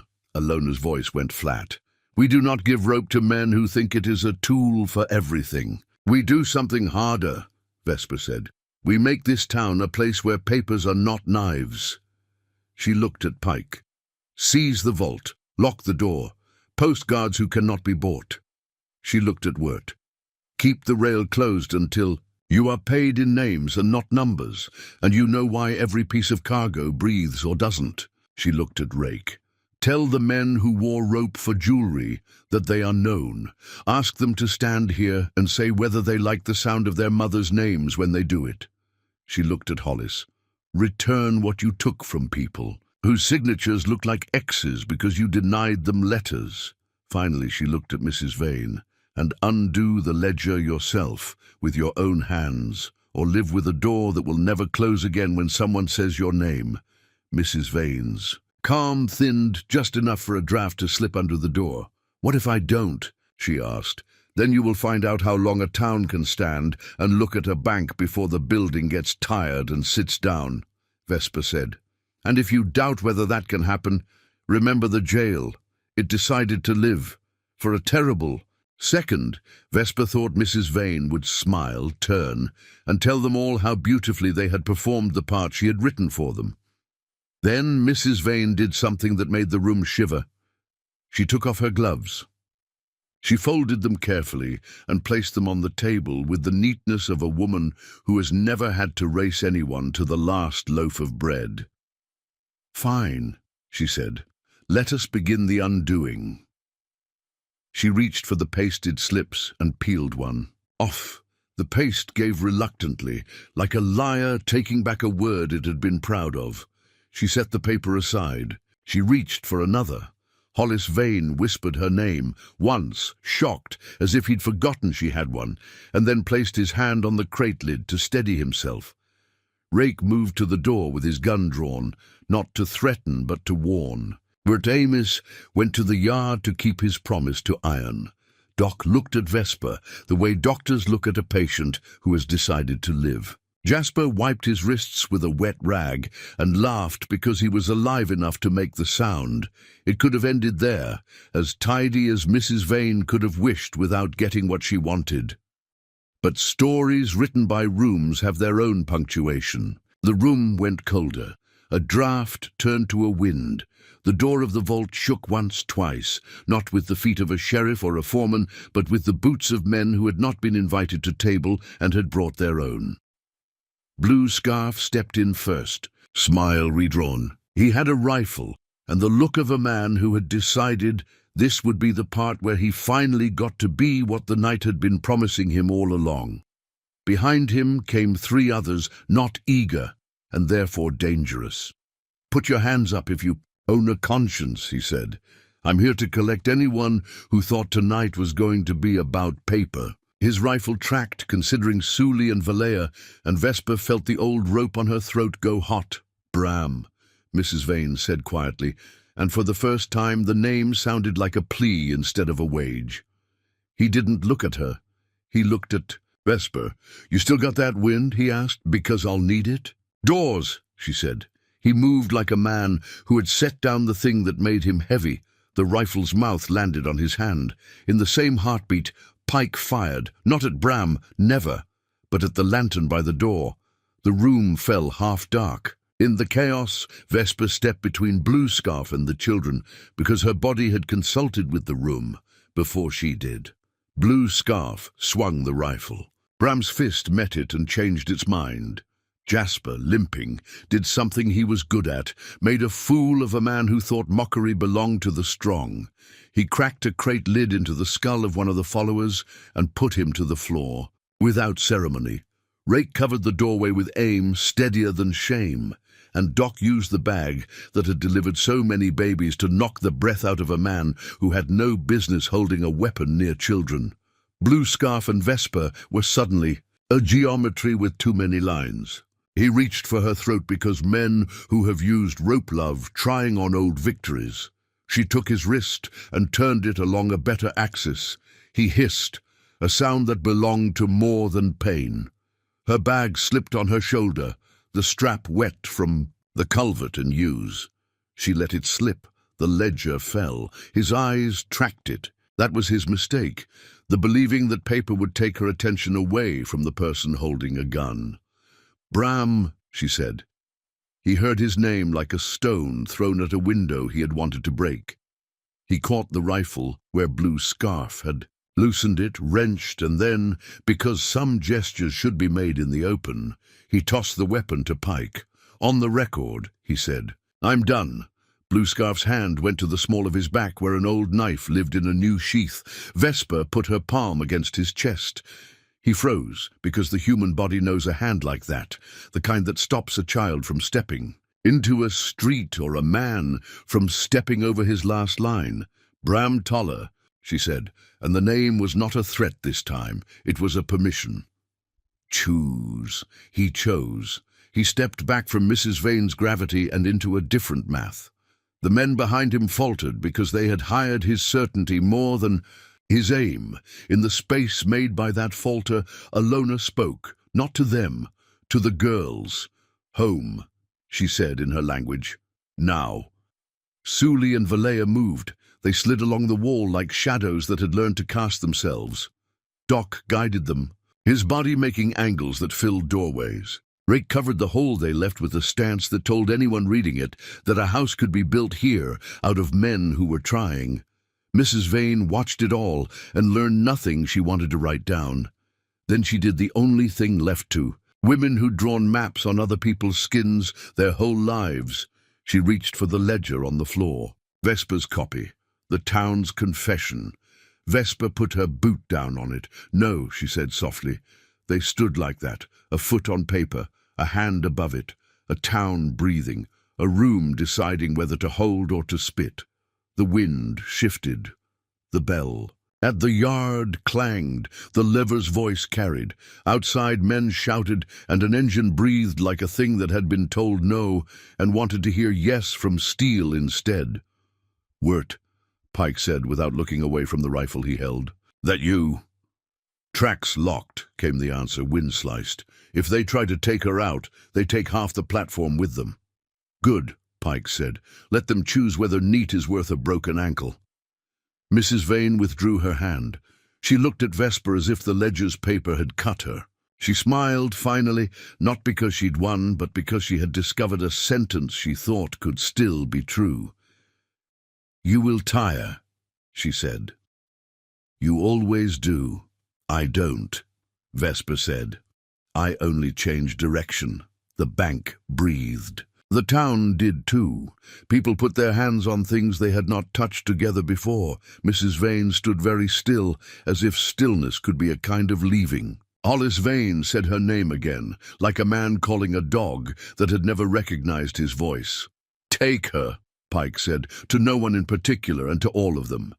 And mamas with hands like work and men with hands like harvest stepped forward and did what the law sometimes forgets is its first job. They kept someone from doing harm. It was not tidy. It was better. It was held. By midnight the vault was chained, the crates marked, the rails quiet, the deputy sitting in a chair with his hat on his lap and a future in front of him he would have to deserve. Bram Toller stood on the bank steps, smoking a cigarette that looked like a man trying to convince himself he could turn into a different kind of smoke. Vesper stood in the jail doorway, the keys in her damp hand, the building breathing. The moon had decided to watch instead of judge. Sully and Valea slept in Doc's back room with Alona between like a door that cannot be sprung. Jasper dozed, on the cot under the beam that had tried to become a story again and failed because a woman cut it in half. Pike came and leaned his shoulder on the jamb the way a man shares a burden without touching it. "You're going to keep it," he said. "No." "In question, yes," Vesper said, "but not as a jail, no," Pike agreed. As an answer, she ran her fingers over the adobe, reading the lumps and hollows, the way you read a face you love that's been hurt and hurt again. "We'll sand the words in," she said. "The right ones. The kind a child can put their palm on and know they count." She looked at him. "I'll need help." "You have it," he said simply, "from the part of this town that still believes in making mistakes you can fix." He looked at her throat and then away, polite to the bruise. "You should sleep." "I will," she said, and knew she would when the building stopped listening for her heartbeat to pass. "After I write." He nodded and left her to her ink. She sat at the old desk, moved the ledger aside, opened her small book. The night hummed, with the hum work makes when it's worth doing. She wrote names, she wrote dates. She wrote a promise in a language only she would read without a key. You survived today. You will survive tomorrow. You will not do it alone. A breath of air nudged the page. She looked up.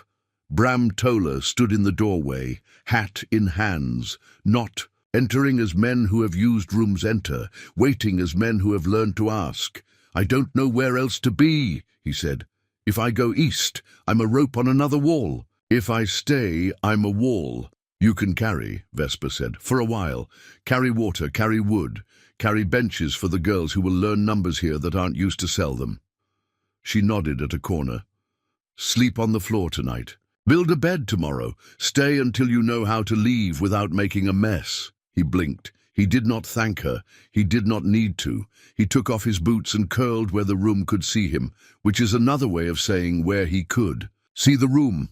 Dawn pushed its first thin line under the door. Alona came with it, shawl, smelling like willow and sleep. She stood with Vesper between them and the beam that had betrayed its purpose. She put her palm over the scar on Vesper's neck without touching it. "We will bring paint," Alona said, "and songs, and the old women who have time to watch boys lay stones. I will bring nails," Vesper said, "and a rule." She held up a scrap she had torn from her own book. On it, in neat hand, "This house keeps names." Alona smiled, with her eyes. "Good," she said. "Then it will be harder for forgetting to live here." The town woke around them with the sound of a place reteaching itself to be a place. Men hammered a board across the bank's porch, not as vengeance, not as decoration, but as a notice. Not closed, not open, not yet. Children ran as if they had always been able to run through this square, which perhaps they had. Perhaps the running had never stopped, and it was the adults who had been standing too loudly to hear it. Pike brought coffee. Doc brought bread. Jasper brought a sign he'd painted badly in the hour between his first honest sleep and a new job he intended to do with less lying. The keep. He held it up, sheepish. "It'll do," Vesper said. "For today." She turned to Sully and Valea, who stood at the threshold like sailors on the edge of the new sea. "This is yours," she told them. "Not because we say it is, because you will make it so." They looked at the beam. Valea reached up and touched it, not to test it, not to claim it. simply to leave a small warm place on the cold. Suli nodded once at something only she could see. They walked in like people who had arrived where they were going. Letters followed. Supplies appeared. A woman who had never been in the jail without crying came in and laughed because the desk had finally decided to be a desk. Boys who had carved their initials into stable wood without understanding why put their knives away and asked for hammers. The rail foreman stood guard at the yard with two men who had fixed engines their whole lives and never thought they'd fix a town. The deputy sat outside his house and sweated sober. Mrs. Vane waited in a room with the window high enough for a woman to think, and Hollis brought her tea without knowing how to hold the cup for the first time in his life. By noon, Vesper took off her coat because work was honest enough to warm her. The bruise on her throat had turned the color of a story someone else wanted to own and no longer could. She drank water and tasted willow and iron, and the relief that comes when a building that used to keep people in discovers it is better at keeping danger out. Pike came again at sundown. He leaned against the door like a comma in a sentence that had run too long but was better for not being cut short. "Any regrets?" he asked. "Yes," she said, "but not today." She looked at the square, which was no longer a place where men gathered to see who had the loudest story. It was a place where girls braided each other's hair into small, stubborn promises. "Today I have the kind that builds something." He nodded. "Tomorrow will come." "It always does," she said. "That's why we wrote it down." The stars made their ledger. The wind wrote its note. Vesper closed the door when the room was ready to sleep and sat by the window with her book and the quiet that comes when you've done enough for one day but refuse to call it finished. Somewhere in the distance, a train exhaled without moving. Somewhere nearer, a boy laughed like a bell that had been freed from duty. Somewhere in the room, Bram turned over and dreamed in a language he thought he'd forgotten. Alona hummed the song she would teach the girls in the morning, a song that had no rope in it and would never need one. Pike walked home with his hat in his hand because it's good sometimes to show the night you know what it can do and that you still prefer to walk under it anyway. Vesper stayed awake long enough to write one last line. Not a law. A reminder. Not delivered. Returned. She blew the lamp and let the dark keep what it keeps when a town decides to start counting the right things. 2 more great stories are next. Don't miss them. Subscribe and turn on notifications.